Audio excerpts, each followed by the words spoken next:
안녕하세요. 소리의 가치입니다. 구독과 좋아요, 알림 설정 부탁드려요. 오늘의 사연 시작할게요.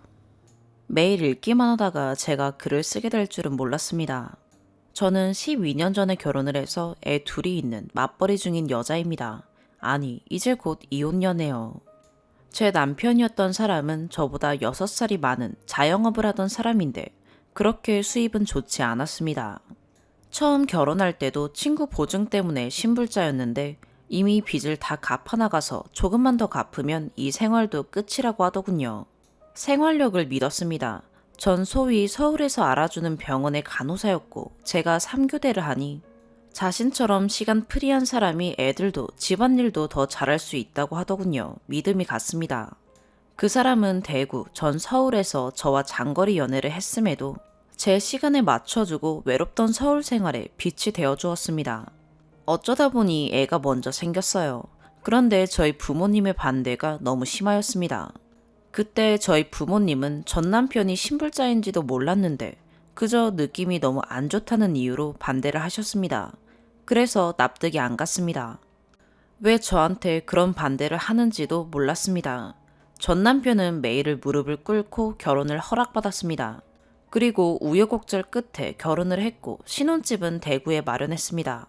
대출 90%로 자그마한 아파트를 마련하여서 보금자리를 마련했습니다.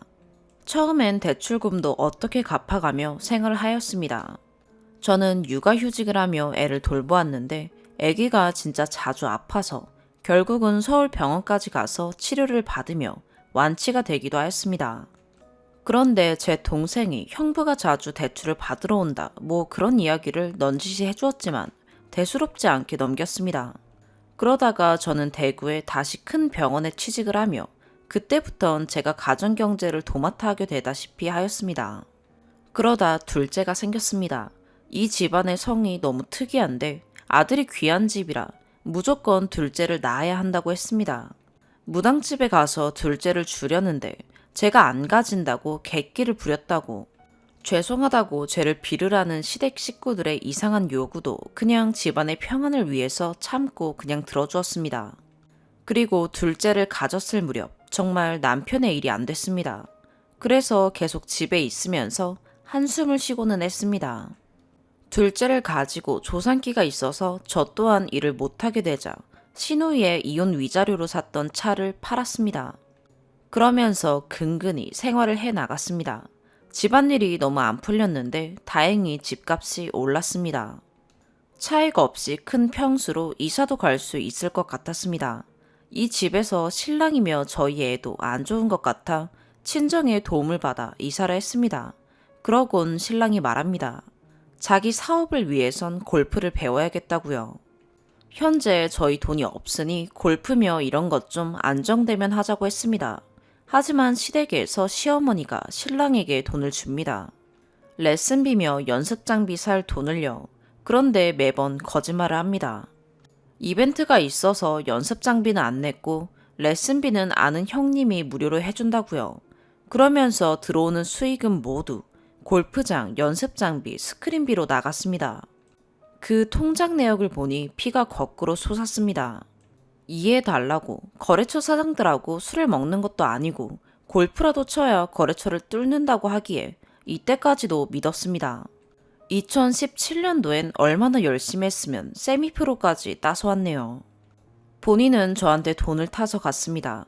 카드를 달라고 해서 자기 회사로 긁고 그걸로 급한 것도 끄고 했습니다. 매번 집으로 독촉장이 날라왔습니다. 전 3교대하며 애들 보며 미칠 것 같았습니다. 물론 부부관계도 없었습니다. 그래도 애아빠 생일이면 제주도도 데리고 가주고 선물도 사주고 남들이 보면 그저 단란한 내 가족이었습니다. 그런데 2019년도엔 정말 더 힘들어졌습니다. 수시로 저에게 카드며 돈을 빌려달라고 하기에 결국엔 저희 엄마 집에 전세금을 빌려주었습니다. 그렇지만 이자는커녕 기일도 지켜주지 않아 저희 엄마도 여기저기 대출을 받아 전세금을 내어주고 다시 전세금을 받아 갚고 했었는데 그런 와중에 사위 대접을 제대로 못 받는다고 저에게 푸념 아닌 푸념을 합니다. 집에 돈을 주긴커녕 제가 일을 안 했으면 오히려 집안이 돌아가지 않았습니다. 행복하지 않았습니다. 제가 반대를 무릅쓰고 선택한 사람이라 식구들한테 이런 자세한 이야기를 하기도 힘들었습니다. 병원에서 너무 힘들어서 집안에 들어가면 이것저것 확인할 게 너무 많았습니다. 결국 저도 지쳐서 이혼해달라고 했습니다. 그 사람은 저에게 밥 달라고 하거나 돈 달라고 할 때 빼고는 이야기를 한 적이 없습니다. 부부관계도 없습니다. 본인 몸이 안 좋아서 뭘 할 수가 없다고 하면서요. 신랑을 핸드폰에 하숙생이라고까지 저장을 해놨을 정도니까요. 주말에 제가 일하니 애들 데리고 좀 놀아주라고 하면 자기는 1인 기업이라 본인이 일을 안 하면 돈을 못 번다고 저한테 짜증을 냅니다. 그래서 애들 둘 보려고 CCTV 설치하고 본인은 밥만 주러 들어옵니다. 그나마 그것도 안 되면 애들한테 돈을 주고 사 먹으라고 하거나요. 제가 아니면 애들은 계속 집에만 있거나 할머니 집에 가서 밥을 얻어먹습니다. 그렇게 전 다시 이혼 요구를 했습니다. 너무 힘들다, 행복하지 않다라고요. 그리고 자주 다투니 애들이 눈치를 너무 봅니다. 하지만 남편은 애들이 클 때까지 참으라고 말합니다. 코로나라 힘든 거니 참으라고, 우리 잘 해보자고. 애들이 너무 불안해한다는 게 보인다네요. 전 눈치 보는 애들이 너무 불쌍해서 애들 보는 앞에서 애들 아빠를 잘 대해주기로 했습니다. 그리고 제가 그렇게 마음을 먹었다고 하니 본인도 잘하겠다고 자기 한 번 더 봐달라고 했습니다. 그렇게 버텨나가는 도중에 1월에 배우자 송달 금지. 그게 상간남 소송 서류더군요. 그게 날라옵니다. 알고 보니 남편은 2019년도부터 그 유부녀인 상간녀와 그년 엄마와 함께 평일 오전은 스크린을 쳤네요. 그러다 둘만 스크린장을 간 게 198회이고 그년 스케줄에 맞춰서 평일 오전에 갔습니다. 그러다 둘이서 모텔이며 어디며 들락거렸네요. 상간녀 남편은 의사였습니다. 상간녀는 한 달 1,000만 원을 받으면서 집구석에서 놀면서 마음이 헛헛하다며 외로움을. 돈 벌어야 한다고 버럭대는 우리 집 남편 쓰레기랑 놀아놨네요. 저희 남편 놈도 똑같습니다. 제가 돈을 벌어오니 집안에 큰 책임이 없었나 봅니다. 제가 신랑이 벌어다주는 돈 받으면서 바람을 폈으면 그 새끼는 저한테 뭐라고 했을까요? 우리한텐 돈도 시간도 없다고 합니다. 자기가 안 움직이면 사무실이 안 돌아간다고 합니다. 애 생일날 선물 하나 살 돈이 없다면서 그년 집 앞에서 키스하다 걸린 사진도 있습니다. 크리스마스 이브엔 모텔을 다녀왔더군요. 애들 줄 선물은커녕 애들한테 메리 크리스마스라는 말 한마디 없었으면서 말이죠. 밤마다 일하러 나간다, 레슨해주러 나간다더니 그년을 만나고 왔네요. 어쩐지 3시간 연락 안 되고 돌아오면 담배 냄새가 안 나서 이상하다 생각을 하고 있었습니다. 그 상간녀 남편분께 진짜 감사하다고 말씀드리고 싶네요. 그 많은 자료들을 모으면서 얼마나 속이 아프셨을까요? 전 애들 보고 일한다고 실제적으로 돈도 없어서 사람을 살 돈도 없었는데 그 많은 자료를 다 모아주셨더군요. 그년도 머리가 더럽게 나쁩니다. 온갖 애정행각을 카톡 주인 이름이 정연 언니로 되어 있네요. 차씨성을 가진 내자 이름도 특이한 여자입니다. 남편 놈은 저 앞에서 한사장이라고 되어 있는 그 여자에게 골프를 가르쳐주는 척 카톡을 보내고 제 아들 방에선 둘이 영상통화를 했네요. 위통 벌거벗고 참 잘하는 짓입니다. 그 여자 애들 둘과 저희 집 애들 둘을 데리고도 만났더군요. 애들이 이야기합니다. 지네끼리 놀라고 해놓고 아빠랑 아줌마 둘이 사라졌다고요.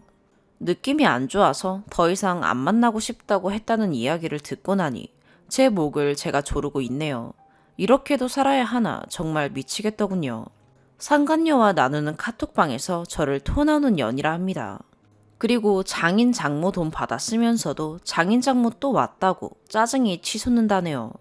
그렇게 돈이 없어 마누라며 장모에게 돈 타쓰는 인간인 걸 상간녀는 아나 모르겠네요. 그냥 놀고 먹으려고 그런 건지. 그나마 애들 아빠로 근근히 가정을 이어가고 있는 가정을 파탄낸 그 여자 얼굴 낯짝 보러 찾아가고 싶지만 참습니다. 상간녀 신랑과 공동명의 16억짜리 집을 사서 부산 해운대로 이사를 갑니다. 부산으로 간 상간녀 만나러 간다고 차 라이트도 바꾸고 저보고는 부산에 자주 가야 할 것 같다고 알리바이도 만드네요. 해운대에 거래처를 뚫었다고요. 상간녀 신랑에게 반소를 했더라고요. 우린 이미 결혼 파탄 가정이고 너네도 그랬다고 해서 우리가 이렇게 됐다고요. 저보고 그만큼 자주 이야기해놓고 그 시점에 저에게 또 돈을 빌려달라고 했습니다. 저는 또 돈을 마련해서 주려고 했었는데 그 상간자 소송 서류가 날라와서 보내지 않았습니다. 다행인 거겠죠. 그러면서 사건이 벌어진 지금까지 연락을 안 합니다. 바람을 핀 걸 다 제 탓으로 돌리더군요. 집에 와도 따뜻하게 안 받아준다. 밥 먹었냐고 물어보지도 않는다. 라면서요. 그래서 제가 매달 돈을 안 주는 건 뭐냐고 했더니 제가 돈을 잘 번다고 남편 무시하냐고 합니다. 그런 이유를 대며 절 오히려 가해자 취급하네요. 제가 이혼을 지속적으로 요구하던 때부터 제게 마음이 없었답니다. 빌어도 시원찮다고 생각했는데 그런 식으로 이야기하면서 애들한테만 연락을 합니다. 애들 앞에선 엄마가 힘들었을 거라며 울면서 아빠가 미안하다고 합니다. 저한텐 그런 일이 있었던 건 미안하지만 이제 저에겐 어떤 마음도 없다고 합니다. 큰 놈은 살기 싫다고 합니다. 작은 놈은 아빠를 만나고 싶지 않다고 합니다. 가정을 지키고 싶다고 다른 사람한테는 떠들고 다녔는지 모르지만 제가 전화를 안 하면 전화 한 통 오지 않습니다. 처음엔 미안하다, 네가 원하는 대로 해주겠다 그러면서도 제가 전화를 하면 온갖 욕설과 화를 내고 짜증을 내네요. 지금은 소송 중입니다.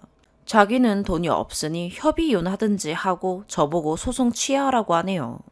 저에게 줄 위자료도 없고 애들 양육비도 힘들다고 합니다. 그러더니 남편도 변호사를 선임하였네요.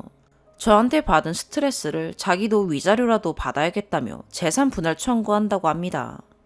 이 집 대출금 빼고 재산 분할해주면 애들과 함께 전셋집을 겨우 전전해야 합니다. 애들 데리고 가라고 하니 자긴 키울 능력도 형편도 안 된다고 하면서 말이죠. 이렇게 소송하며 계속 가는 절 욕합니다. 적당히 하고 소송하지 말고 본인을 용서하지 그랬어 라고 합니다.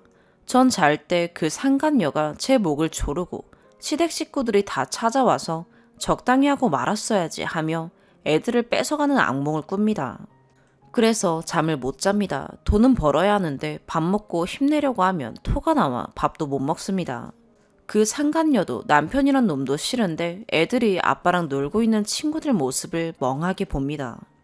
제 주위 사람들은 받아줘도 똑같은 인간이라 저보고 잘하고 있다고 다독거려 줍니다. 제가 잘하고 있는 건지 지금은 약을 먹고 세상과 단절하는 꿈을 꿉니다. 남편이 돈을 못 벌어와도 긍정적으로 잘했다 했어야 하나요? 제 애들은 엄마 아빠 있는 집 그런 평범한 것도 허락이 안 되네요. 제가 잘하는 걸까요? 정말 미칠 것 같습니다. 이 인간이 쓰레기 맞겠죠? 차라리 주작이었으면 좋겠습니다. 카톡으로 그년과 남편놈이 우리 집 식구들이며 저를 욕하고 둘이서 나누던 내용들이 제 머릿속에서 맴돌아 미쳐버릴 것 같습니다. 정말 시간을 되돌리고 싶네요. 엄마가 반대하던 그때로 말이에요. 그 평범한 것도 안 되는 게 제 인생인가 싶습니다. 엄마 아빠에게 너무 죄송하네요. 엄마 아빠한테 늘 자랑이었던 딸이었는데 볼 면목도 없고 죄스러운 마음뿐입니다. 그리고 그 상간녀에게 말 좀 남기겠습니다. 부산 해운대에 사는 차씨야.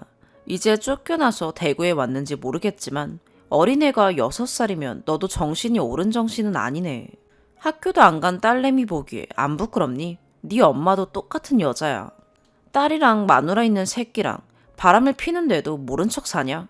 그리고 네가 물고 빨던 그 새끼는 돈 한 푼 없는 개털이야.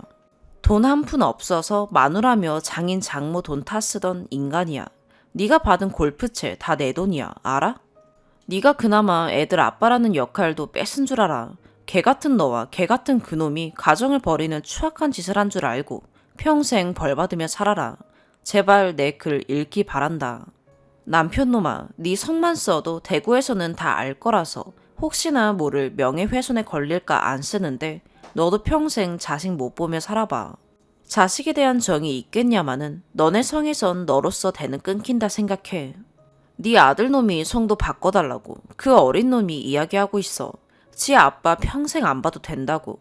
그거 무슨 뜻인지 안다고. 알겠어? 두 번째 사연입니다. 안녕하세요. 저는 곧 결혼을 앞두고 있는 사람입니다.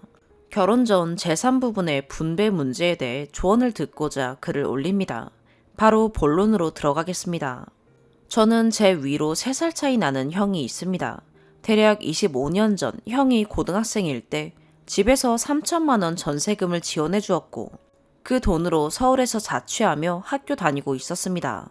저도 서울의 대학교를 합격하고 서울로 올라와 형과 함께 생활을 시작하였는데 작은 집에서 계속되는 형과의 마찰에 전세 기간이 끝날 때쯤 뭐가 됐건 각자 방이 있는 큰 집으로 이사 가자며 집을 알아보았고 지역을 넓혀 경기도에서 집을 보던 중 마음에 드는 집이 있어 전세가 아닌 매매로 집을 사게 되었습니다.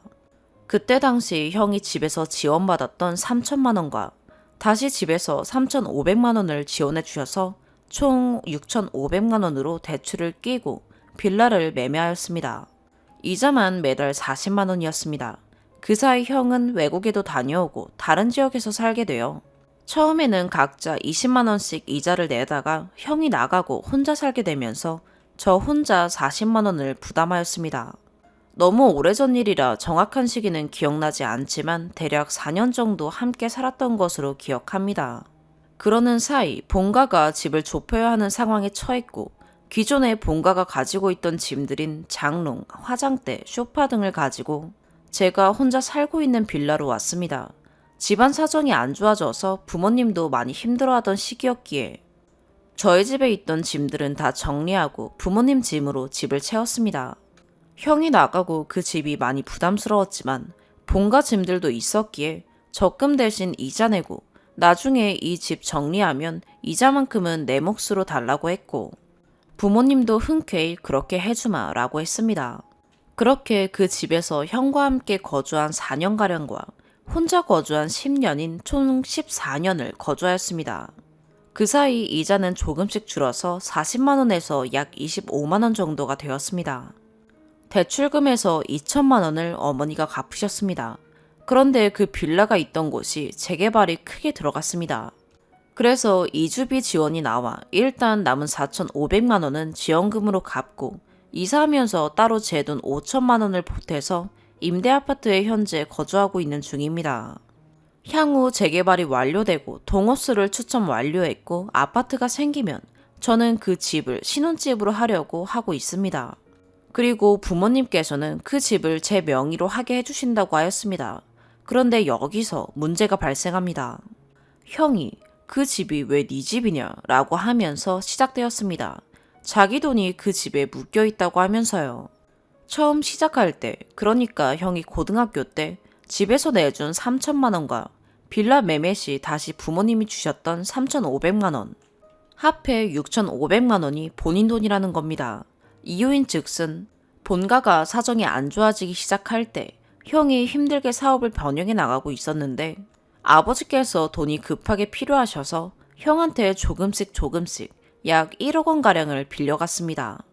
저는 그 당시 대학 졸업한 지 얼마 안 되었고 알바 중이어서 1,000만 원을 달라고 아버지께서 연락을 주셨을 때 500만 원을 드리고 다시 200만 원 드렸던 기억이 있습니다. 아버지는 그럼에도 불구하고 사업이 잘 안 되었고 결국 그 1억 원은 형한테 갚지 못한 상황입니다. 물론 저한테도 못 갚으셨고요. 이렇게 집안에 무슨 일이 있으면 여김없이 저 1억의 얘기가 나옵니다. 부모님 것과 제 것이 다 본인 거라고요. 기분 안 좋을 때마다 니네 아버지가 내 돈 1억 빌려갔잖아 라고 말합니다. 더 기가 막히는 건 아버지와 형 사이가 매우 좋습니다.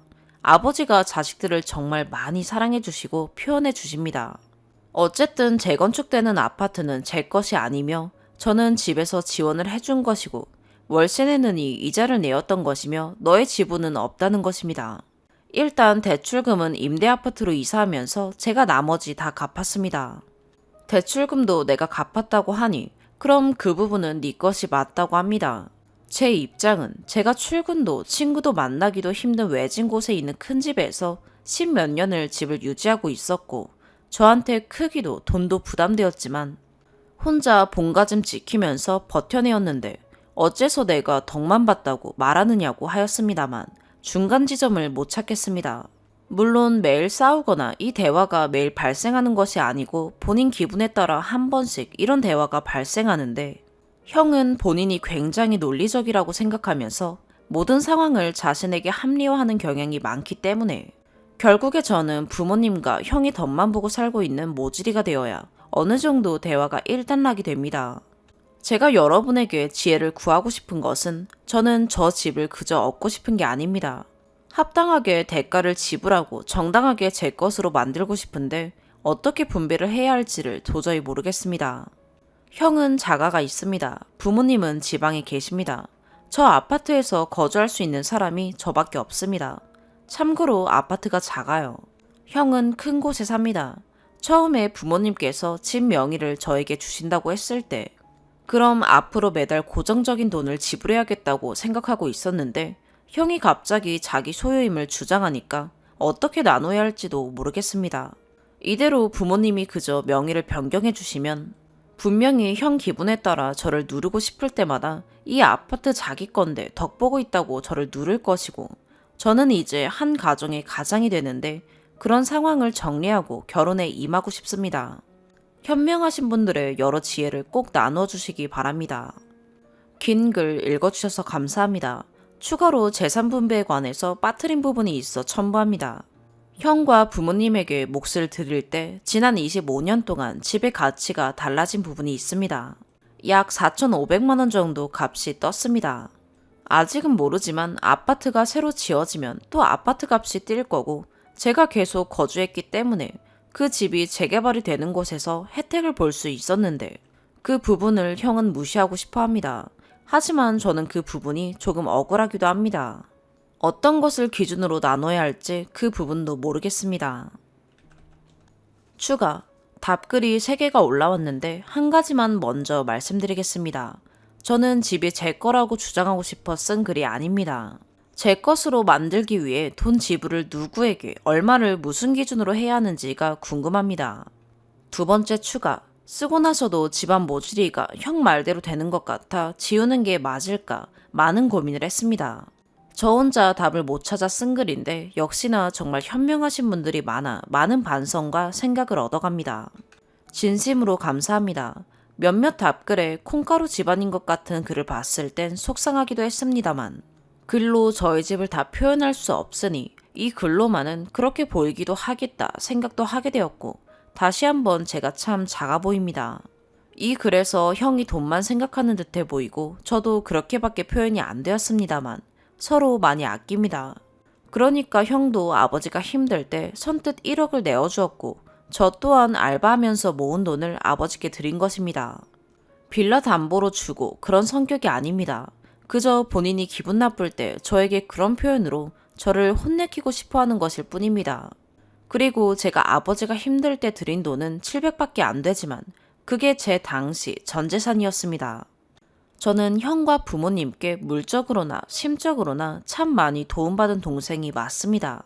형 몫이 있고 부모님 몫이 있다는 것도 잘 알고 있습니다. 그것을 정확하게 하고 싶어 남긴 글입니다.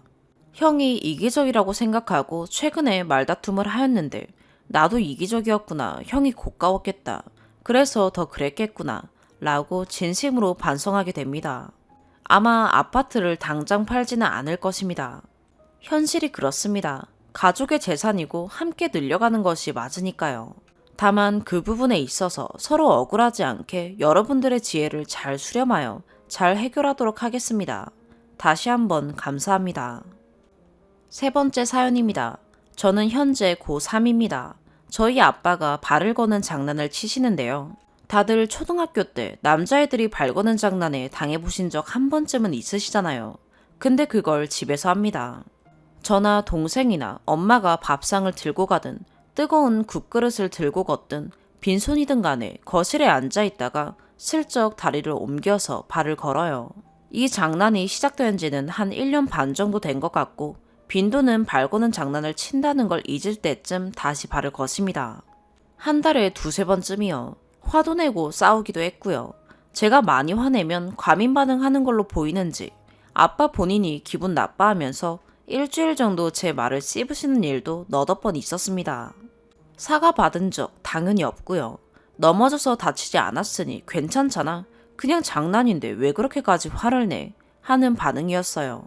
엄마는 당하실 때마다 단호하지만 강하지는 않게 당신 내가 하지 말랬지. 이러고 넘어가시고요. 동생도 아빠 하지 좀 말라고 이 정도 하고 넘어갑니다. 문제는 지난 일요일에 터졌어요. 12시 학원이라 일찍 일어나서 준비하고 오랜만에 4명이 모여서 라볶이 맛있게 먹고 저는 기분 좋게 가방 챙기고 현관으로 가는데 아빠가 현관 옆에 앉아있다가 또 발을 거시는 겁니다.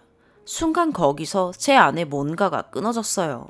그때 감정을 표현하자면 가스통이 터져서 불이 붙는 것 같은 그런 느낌이었다고 해야 하나요? 내가 하지 말랬지. 하지 말라고 했잖아. 하지 말라잖아. 하면서 아빠를 5-6번 정도 발로 찼습니다.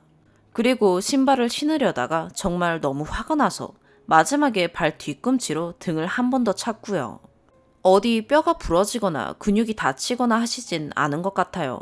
저도 급소를 차거나 정말 이성을 완전히 놓고 풀파워로 차지도 않았고요.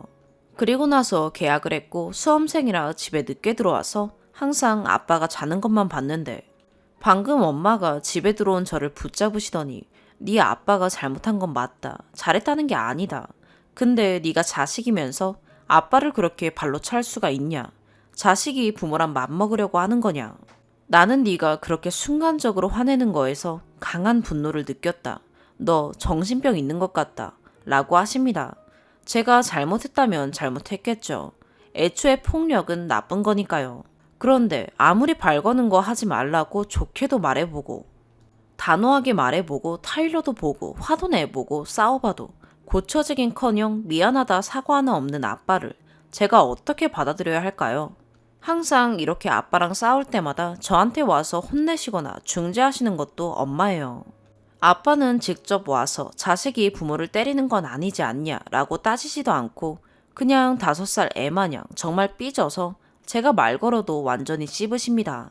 학생이라 아쉬운 게 저니까 결국 일주일쯤 지나서 제가 아빠를 붙잡고 미안하다고 근데 장난은 치지 말라고 살살 구슬리면서 숙이고 들어가고요. 젊어서 어려서 장난치시는 것도 아니에요. 54입니다. 부모님 2분 다 나이 드실 만큼 드셨고 아빠는 대기업 다니면서 클레임 들어온 거 척척 해결할 정도로 능력 있는 분인데도 이러십니다. 평소엔 사람으로서 존경할 만큼 각자 맡은 일 잘하시는 분들이 제가 이런 부분에서 화내면 그냥 일주일간 삐진 상태로 지내세요.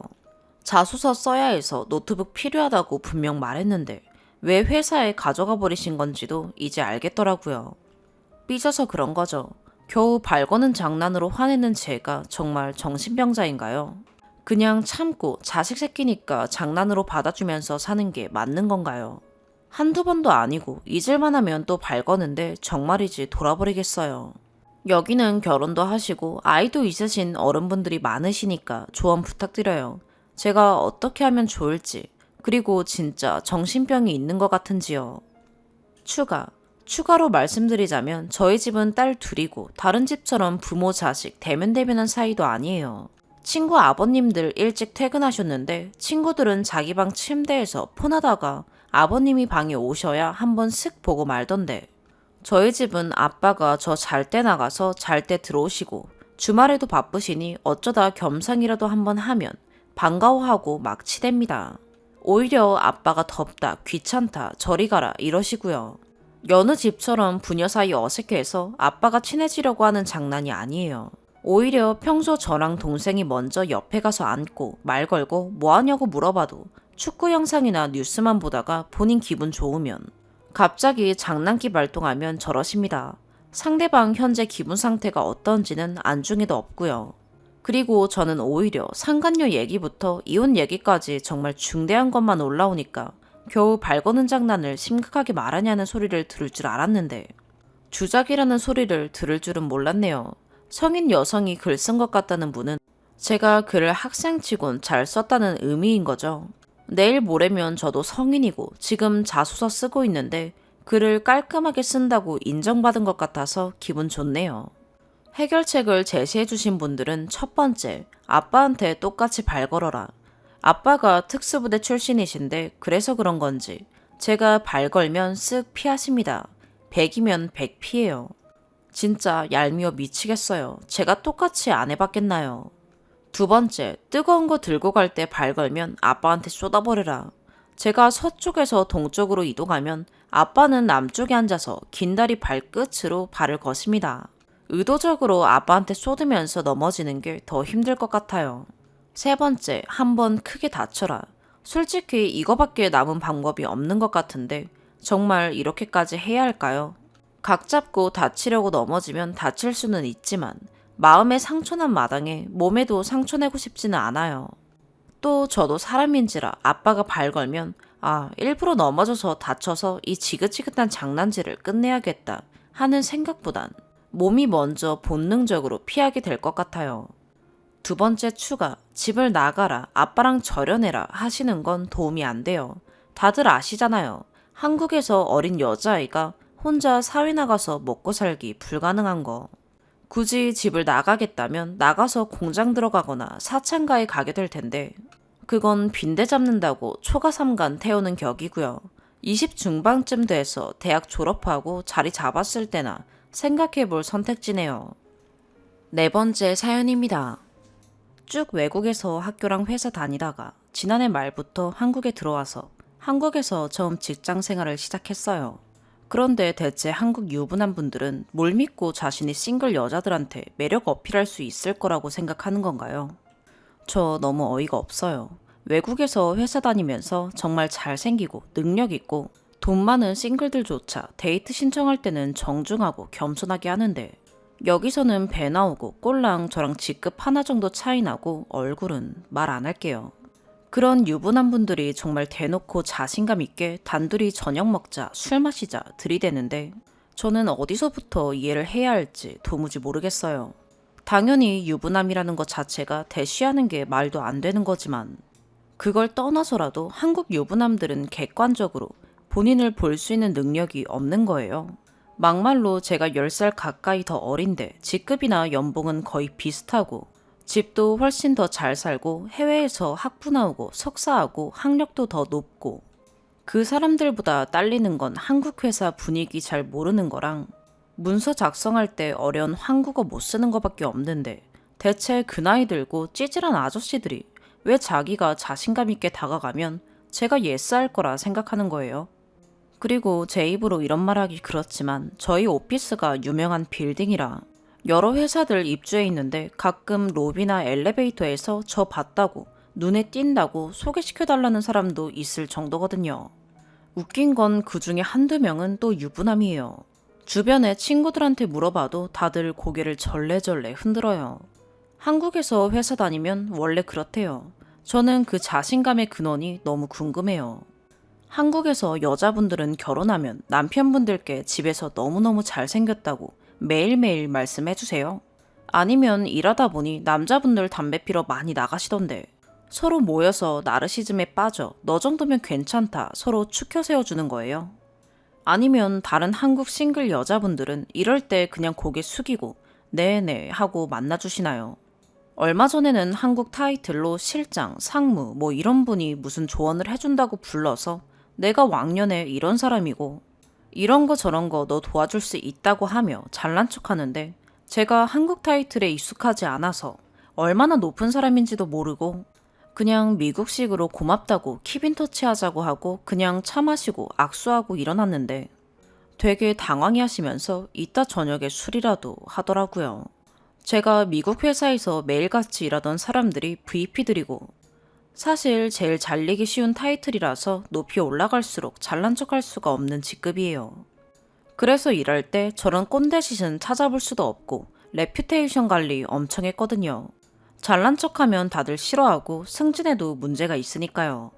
저랑도 농담 따먹다가 일 때문에 전화로 소리 지르면서 싸우고 다시 화해하고 그렇게 편하게 지내는데 대체 실장, 상무 이런 직급들이 얼마나 높은 사람들인지 몰라도 제가 어려 보인다고 엄청 힘있는 척 하나요. 참고로 저는 계약을 한국 타이틀 없이 영문 타이틀로 했거든요. 그래서 제 직급을 다들 몰라요. 아니, 제가 영광으로 여기며 술이라도 마시자 할 줄 알았는지 쓰다 보니 토할 것 같네요. 아버지 어머니가 비즈니스 쪽에 안 계셔서 이런 거 말하면 당장 회사 때려치라 하실 거예요. 조언을 구할 수도 없어요. 근데 정말 근원적으로 궁금해요. 대체 유부남들 무슨 자신감과 생각인 거예요? 추가.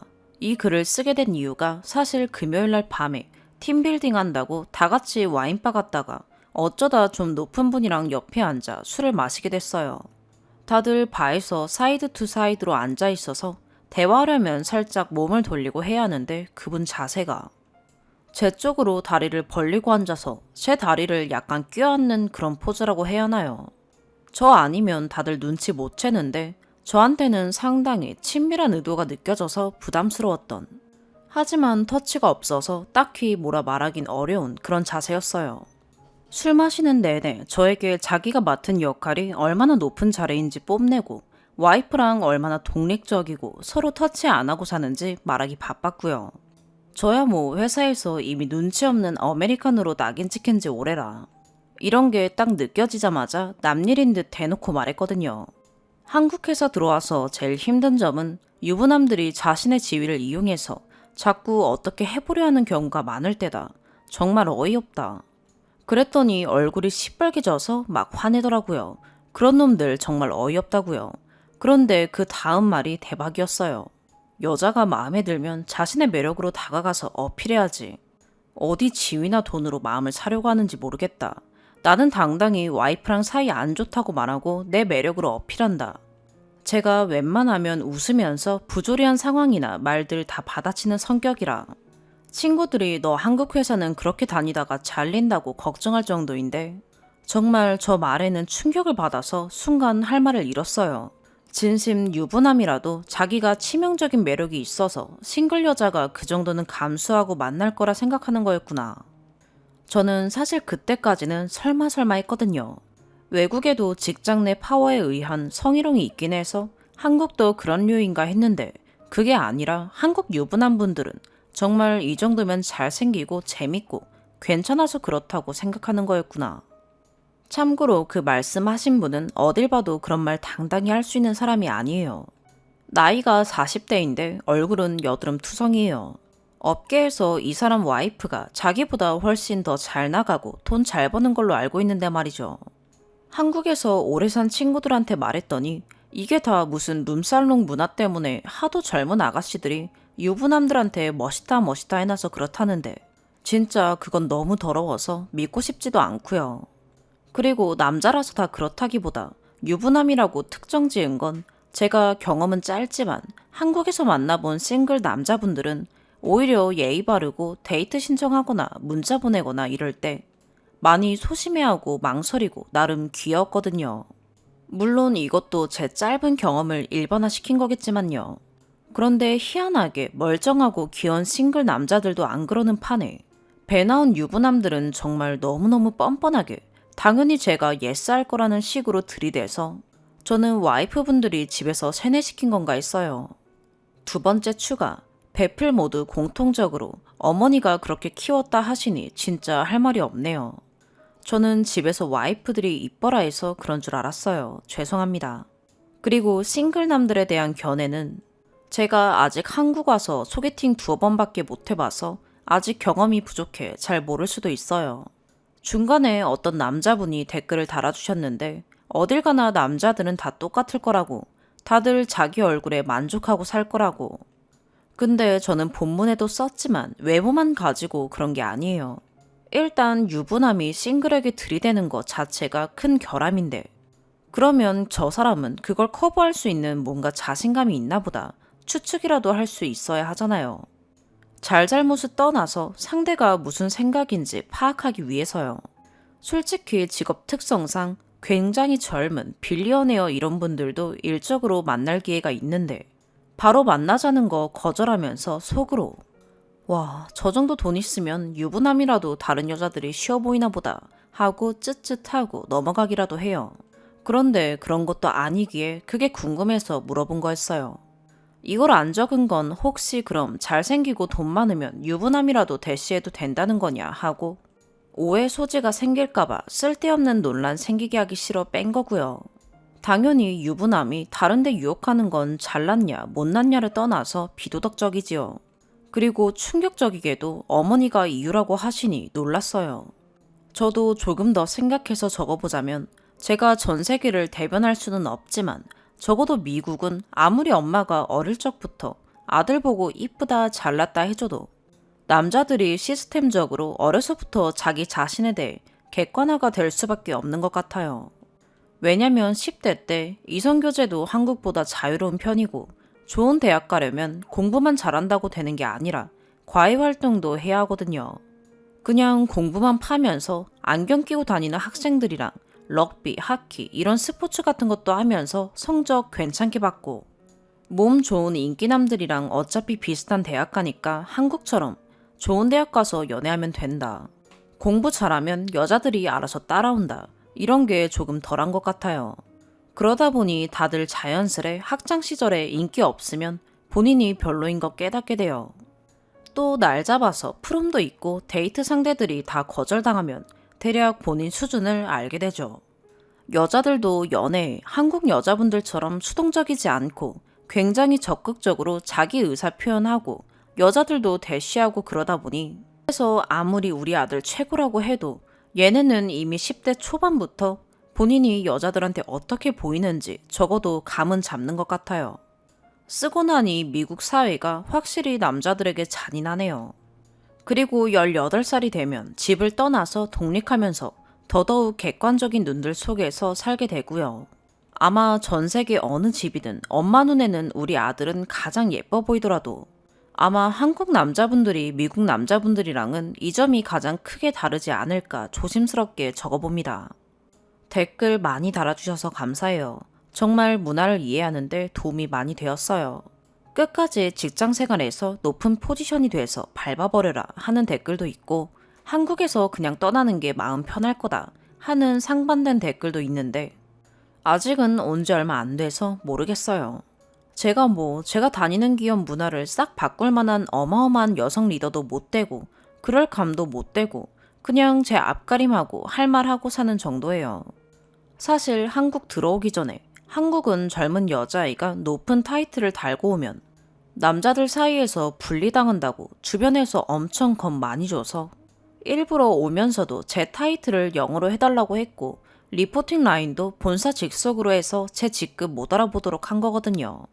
근데 지금대로라면 제가 저러는 사람들보다 더 어리고 프로모션이 빠를 것 같은데 이게 한국 사회에서의 파워게임이라면 적어도 저한테 저딴 식으로 덤비는 유부남들은 얼른 보스가 되어서 입 꼭 다물게 만들어야겠다 싶어요.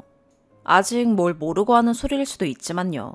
부모님은 저 한국 보내놓고 회사 잘 다니나 걱정돼서 미치려 하셔서 이런 말 한마디도 못해요.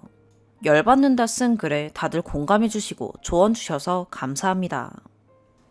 5번째 사연입니다. 32살 여자입니다. 동갑인 신랑과 4살 딸이 있습니다. 시댁, 친정 모두 30분 거리입니다. 결혼 전에 설날은 시댁 먼저, 추석은 친정 먼저 가기로 합의했습니다. 시댁 식구들은 시부모님과 아들 셋이 있는데 제 남편은 둘째 아들이고 전 둘째 며느리입니다. 시숙과 윗 동서는 이번에 첫 애를 낳았습니다. 추석 전날에 친정에 음식 준비 도우러 가고 싶었는데 시댁에서 점심을 같이 먹기를 원하셨고 5개월인 조카도 보고 싶은 마음에 갔습니다. 결혼 전에 합의한 부분이 있기에 추석 전날은 시댁에 가는 게 의무가 아니라고 생각했지만 가고 싶은 마음이 더 컸나 봅니다. 지금 생각해보면 실수였어요. 그날 어머님이 순간순간 차갑게 대하시는 걸 느꼈고 불편했습니다. 예를 들어 제가 아기를 안고 있는데 어머님도 안아보실래요? 했더니 나 저녁해야 돼. 너가 저녁밥 할 거야? 라며 되물으셨어요. 신랑이 본인이 하겠다고 하니 괜찮다고 하셨고요. 또 신랑이 본인 설거지 잘한다며 하겠다고 하니 어머님께서 하시는 말이 결혼 전에 회사 일 힘들까봐 라면 끓이는 것도 안 시켰는데 결혼하니까 설거지 잘하게 됐네 라고 하셨습니다. 전 그 말 듣고 제가 살림을 잘했으면 평생 안 했을 수도 있었을 텐데 저도 안 하고 자란지라 같이 해나가고 있어요 라며 웃으며 넘겼습니다. 결혼 전에 남편이 회사 일이 힘들었어도 신랑은 게임하고 저랑 연애할 시간도 충분했는데 왜 시어머니 혼자서 힘든 길을 택하셨는지 안타까워요. 그리고 그건 엄마 자식이니 가능하셨을지도 모르나 저한테 신랑은 힘든 일도 같이 할 일심동체 부부 사이인데 말이죠. 아무튼 이 일뿐만 아니라 제 딸한테도 한마디 하신 것도 있습니다. 아이가 시어머니 옆에 있는데 저리 가라고 하시는 겁니다. 그러다가 제 눈치를 보시고는 손 밟을까봐 그런 거다라고 하셨고요. 솔직히 이리 오라고 할 수도 있는 거잖아요. 말로 표현하기 치사하고 당사자만 느낄 수 있는 미묘하게 달라지신 모습에 힘들었습니다. 그리고 그날 저녁에 신랑과 얘기한 내용입니다. 어머님이 힘들어 보이셨어. 어머님은 내가 도와줬으면 하는 눈치였고 나한테 눈치 주시더라. 눈치를 안 볼 순 없고 왜 그런 상황을 겪고 있어야 하는지도 모르겠어서 정말 힘들었어. 신랑은 그런 생각이랑 그런 말 하실 수도 있지 않냐 라는데 정말 모르겠어요. 제가 처음부터 일을 안 하고 싶었던 건 아니었습니다. 결혼한 지 얼마 안 되었을 때 식사한 후 저희가 설거지하겠다고 주방에 가니까 자꾸 신랑만 불러서 방에 가두는 겁니다. 그 모습을 보곤 그 이후로 저도 손을 놓았고요.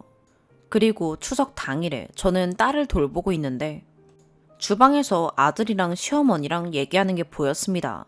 그러다 시가에서 점심 먹고 집에 돌아오는 차 안에서 신랑에게 들었습니다. 신랑이 시어머니께 엄마 많이 힘들었겠다며 기분을 풀어드렸다 합니다. 제가 하고 싶어도 자기 주방이 아니라 도와주지 못하는 거라고요. 저 감싼다고 그런 말을 했나 봐요. 그런데 제가 안 도운 게 왜 미안한 일인 거죠? 장정 아들 셋이나 있는데 아들 셋을 헛 키웠다는 생각은 안 하고 저한테만 서운하셨답니다. 제가 도와줬으면 했다네요. 그리고 티 안 내려고 한 이유가 부부간에 싸울까봐 티 안 냈다고 하고요. 근데 아들이 티 났다고 하니 아들이 싸워서 힘들까봐 걱정되셨나 봐요. 신랑이 사실 그대로 저에게 얘기하며 그 부분만 잠깐 이야기하다 말았다고 하네요. 참고로 결혼 전에 시어머니는 아들이 결혼하는데 일절 지원도 안 해주려 애쓰시고 너희 힘으로 살라고 하셨습니다. 결혼할 때 친정 도움이 더 컸지만 그래도 저는 그게 더 마음이 편했습니다. 시어머니가 금전적으로 도움은 안 주셨지만 좋은 말 해주시고 좋은 얼굴로 사람 대우해 주시기에 좋은 분이라고 생각했습니다. 하지만 그 내면엔 소처럼 묵묵히 알아서 일했으면 좋겠다는 게 깔려 있었나 봐요. 그런 상황을 겪고 있어야 하는 것도 속상했는데 신랑은 자기 엄마 고생했다고 풀어줬다네요. 제 마음 알아주는 말이나 위로라고는 전혀 모르는 사람이에요. 자기 딸이 그런 상황에 놓여 있다고 생각했으면 제가 얼마나 곤란했을지 알 텐데 말이죠. 아들이 하는 건 절대 싫고 남의 집 딸이 해줬으면 바라는 거. 어머님이 이기적인 거라고. 그건 어머님의 문제니까 알아서 해결하던지 아들부터 솔선수범하게 하시라고 말하고 싶네요. 결국엔 신랑도 제가 좀 더 잘 맞추고 이랬으면 하는 거죠. 그렇게 안 하니 넌 그런 눈치를 받는 거지 이런 생각을 갖고 있는 것 같아서 기분이 안 좋네요. 신랑이 원래부터 이런 생각을 가진 사람인 줄 전혀 몰랐습니다. 이런 사람인 줄 알았다면 결혼하는데 큰 영향을 끼쳤겠죠. 차라리 어머님이 저에게 대놓고 서운했다고 얘기하시면 저도 대화로 풀겠지만 티는 엄청 내시면서 말은 안 하십니다. 서로 똑같이 하는데 왜 이런 상황에서조차 저는 허덕이면서 해명해야 되고 신랑은 아무런 태도를 취하지도 않는데 인정받는 건지 답답합니다. 이 상황이 너무 싫고 억울합니다. 시어머니의 널 배려해주고 있다 식의 느낌을 받는 것도요. 신랑이 도울 거 없냐고 물으면 없다고 하고 제가 주방 근처에 가면 가 있으라고 하시면서 엄청 눈치 주시고요. 차라리 시키시면 신랑이랑 같이 할 텐데 말이죠. 그리고 무엇보다 신랑 태도에 힘듭니다. 엄마는 힘들어 보이고 저는 참으라는 태도요. 아들이랑 같이 일하는 건 보기 싫으신 거 존중해드려서 같이 일 안 하는데 이래저래 팍팍 티내셔서 힘드네요. 저만 하기는 싫어요. 저도 저희 집에서 소중한 딸이고 신랑보다 더 배웠고 결혼할 때 더 보탬이 됐는데 뭐가 모자라다고 그런 대우를 받아야 하는지 모르겠습니다. 제가 원하지 않는 모습으로는 살기 싫어요. 무엇보다 친정엄마도 제 행복을 우선으로 하길 바라실 거고요. 나쁜 분이 아니고 아들 사랑이 지나치신 부분은 이해합니다. 그래서 더 숨막히는 기분을 누가 알아줄까요? 나쁘면 욕하고 말 텐데 말이죠. 추가, 신랑이랑 이야기해봐도 답답합니다. 신랑이 이런 감정을 알아주길 포기하고 시어머니와 관련된 얘기조차 안 꺼내게 될 것 같습니다. 신랑에게 얘기해도 아무렇지 않은 거 보니 제가 아예 말을 하지 말았어야 했고 티를 내지 않는 시어머니한테 당했구나 싶네요. 저만 가진 감정이니 저로 끝냈어야 했나봐요. 허망하고 짜증나지만 마음 깊숙이 넣어두려고요. 그런 상황을 겪어서 그 시간 동안 힘들었겠다 정도만 알아줬어도 시어머니가 미워도 이렇게 사무치게 밉진 않았을 거예요. 남편이랑 시어머니 둘 다 세트로 싫어지네요. 본인 집으로 갔으면 좋겠어요. 본인 집 일로 기분 나빠 있는 저한테 세트로 더하면 더했지 덜 하진 않습니다. 자기들 홈그라운드에서 저의 방패막이는 개뿔, 시어머니 뱃속에 도로 집어넣고 싶어요. 두 번째 추가, 아들이 셋이고 자식이 많아도 저 한 명이 일 안 한 걸로 모자간에 섭섭했다, 미안하다 그런 내용으로 이야기한 거. 저도 제 뒷말 하신 거 알았으니 그냥은 못 지나가기 써서 소심하게나마 이곳에 화풀이를 했어요. 앞으로도 방법을 찾아보려고 합니다. 이래도 저래도 욕먹을 거 안 하고 욕먹는 게 낫겠죠. 우선 그 많은 사람 중 굳이 저만 일 시키고 싶은 시어머니께 되도록 안 가는 게 좋을 것 같네요. 시어머니 덜 힘드시려면요. 거기에 자기 엄마 힘든 것만 보이는 신랑도 같이 밉네요. 시어머니는 그나마 이해해보려고 노력할 수 있습니다. 세대 간 충돌이잖아요. 그런데 신랑은 그러면 안 되는 거 아닌가요? 같은 세대이고 시어머니와 저 사이를 중재할 유일한 사람이고 시어머니께는 자식으로서 위로했다면 저한테도 어머니가 평생 그렇게 살아오셔서 받아들이기 힘드시다. 그래서 그런 모습을 며느리한테 보인 거니 이해해달라. 너가 힘들었겠다 등 뭐라고 위로 한마디라도 했다면 이런 배신감까진 안 들었을 거예요. 제가 알았던 모습은 지금과 정반대고 진짜 이런 사람이 아니었거든요. 말해봤자 입만 아프고 말해 뭐해요. 제가 모자란 사람인 거죠. 저를 속인 게 아니고 자긴 아닐 거라고 생각했을 거예요. 평소에도 집안일이며 아이 케어며 완벽한 아빠고 남편 역할 정말 잘해줬거든요. 고부관계에 부당한 일화를 들려주면 같이 어이없어 하던 사람이었습니다. 그래서 그 부분이 더 소름 끼칩니다. 그곳에서 제 위치를 알았으니 더 이상은 그런 상황에 저를 방치하지 않으려고 합니다. 같이 연례주시고 위로해주신 분들이 결혼 전에 결혼이 두려운 저에게 시가에서 방패막이 되어주겠다고 약속한 신랑보다 더 의지가 됐습니다. 이런 상황에 시어머니보다 신랑이 더 밉네요. 댓글 하나하나 공감되고 위로가 되었습니다. 마음 추스릴 수 있도록 도와주셔서 감사합니다. 6번째 사연입니다. 판을 즐겨보다가 고민거리가 생겨서요. 아무리 혼자 생각을 해봐도 명확한 답이 나오지 않아 조언을 구해보려 합니다. 남편과 저는 20대 동갑 부부이고 현재 7개월 된 아들과 뱃속에 5개월 된 아이가 있어요. 시어머니는 이혼하셔서 따로 얼굴을 자주 보며 살지 않고 있고 시아버님은 늘 일하시느라 바쁘셔서 연락도 잘 안 하시는 편이세요. 그래서 남편은 학창시절부터 시고모님 밑에서 자라왔고요. 남편과 연애 시절 남편 집에는 제사가 없다는 말을 듣고서는 우리 집도 제사를 지내지 않아서 제사 지낼 줄 모르는데 나중에 만약 결혼을 하게 된다면 크게 제사 지낼 줄 몰라 안절부절할 일이 없겠거니 라고만 생각했어요. 현재 결혼 후에 시고모님의 시집살이로 인해서 남편은 자신의 어머니와 아버지가 시집살이로 인해 이혼한 것이 생각나고 남편 자신도 저희가 그렇게 될까봐 시할머님 댁으로 들어가서 살라는 시고모님의 말과 덧붙여서 들어가지 않으면 연을 끊겠다는 말에 시어머니도 시할머니 집에 들어가서 살다 시집살이를 못 이기시고 이혼했다며 절대 그럴 순 없다며 차라리 연을 끊고 살자고 시고모님에게 말한 상황이에요. 그런데 어제 얘기를 하던 중에 제가 나중에라도 시댁 식구들을 보고 살 생각이 있냐고 물었더니 잘 모르겠다며 저는 친정시댁 두 어른들 안 보고 살 거냐며 물어보더라고요. 저희 집도 만만치 않게 저에게 폭언, 폭력 등 모질게 구는 면이 많았고 이건 아니다 싶어서 저도 친정과 연을 끊고 있는 상태예요. 친정과 시댁 둘 다 연을 끊고 산다니 제가 봐도 너무 이상하네요. 저는 당연히 안 보고 살 생각이고 만약 나중에 얼굴 보게 될 일이 있다면 나 혼자서 보고 오겠다고 굳이 남편까지 불편한 자리에 있게 하고 싶지 않았어요. 그러더니 남편은 제사 같은 날에는 가야 되는데 나 혼자가 아이들도 데려가야 할 텐데 하길래 순간 제사가 없다고 했는데 무슨 말이지? 라는 생각과 동시에 우리 엄마 아빠 보러 갈 때 아이들 데려가는 게 싫으면 나 혼자 다녀올게 했어요. 물론 아이들도 별로 보여주고 싶은 마음은 없어요. 이런 제 말에 남편이 아니 여보 말고 나 우리 집 제사 가면 나 혼자 아이들 데려가? 하길래 순간 머리가 띵했습니다. 제사가 있다는 것도 연을 끊는다면서 제사에 참석하겠다고? 무엇보다 나는 제사에 갈 생각이 없는데 제사 없다고 하지 않았어? 하니 제사는 제사지만 제사 음식 차리는 것도 아니고 그냥 평소에 먹는 것처럼 밥 차리고 가족들끼리 모여서 밥 먹고 얘기하다가 집에 간다고 하더라고요.